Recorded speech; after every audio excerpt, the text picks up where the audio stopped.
দ্বিতীয় সেটে প্রস্তাব করেছেন মাননীয় বিধায়ক মনোজ কুমার ওরাও, সমর্থন করেছেন নদিয়া চাঁদ বাউরি। তৃতীয় সেটে প্রস্তাবক দীপক বর্মন এবং সমর্থক বিশাল লামা। চতুর্থ সেটে প্রস্তাবক অগ্নিমিত্রা পাল, সমর্থক মালতী রাভা রয়। আমাদের পঞ্চম সেটে শঙ্কর ঘোষ প্রস্তাবক, মাননীয় জগন্নাথ চট্টোপাধ্যায় বিধায়ক, তিনি সমর্থক। আমাদের ষষ্ঠ সেটে গোপাল সাহা প্রস্তাবক, গৌরীশঙ্কর ঘোষ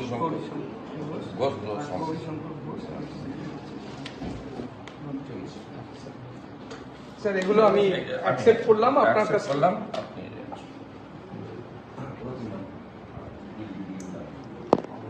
বাকিরা চলুন।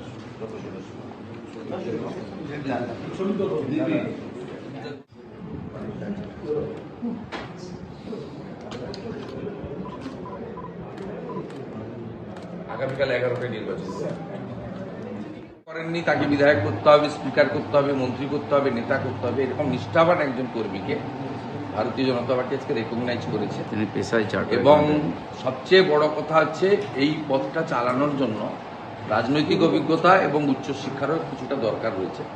উনি নিজে একজন সিএ, চার্টার্ড অ্যাকাউন্টেন্ট, এবং এই ধরনের মানুষকে আমরা মনোনীত করতে পেরে আমরা সকলে খুশি।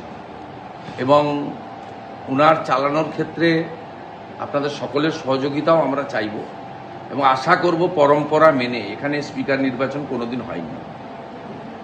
বিরোধী পক্ষর তাদেরকেও আমি আবেদন করব যাতে সর্বসম্মতিক্রমে স্পিকার নির্বাচনের যে ঐতিহ্য নজির রয়েছে, গতবারেও আমরা 77 জন ছিলাম, আমরা কন্টেস্ট করিনি, সেই ঐতিহ্য তারা বজায় রাখবেন এবং আগামীকাল 11টার সময় স্পিকার নির্বাচন হবে। আসুন আমরা পশ্চিমবঙ্গের পরম্পরা ঐতিহ্য রেখে সংসদীয় গণতন্ত্রের যে মহান প্রতিষ্ঠান, এটা আমাদের মন্দিরের মতো, সবাই মিলে আগামী স্পিকারকে সহযোগিতা করে একটা নতুন দিনের সূচনা করি।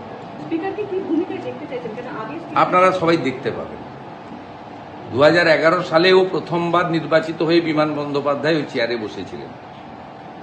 সেক্ষেত্রে তার রাজনৈতিক আনুগত্য এবং তিনি একজন অ্যাডভোকেট ছিলেন, এটাই ছিল পরিচয়। আজকেও ঠিক এই দুটো যোগ্যতার ভিত্তিতেই আমরা একে মনোনীত করেছি।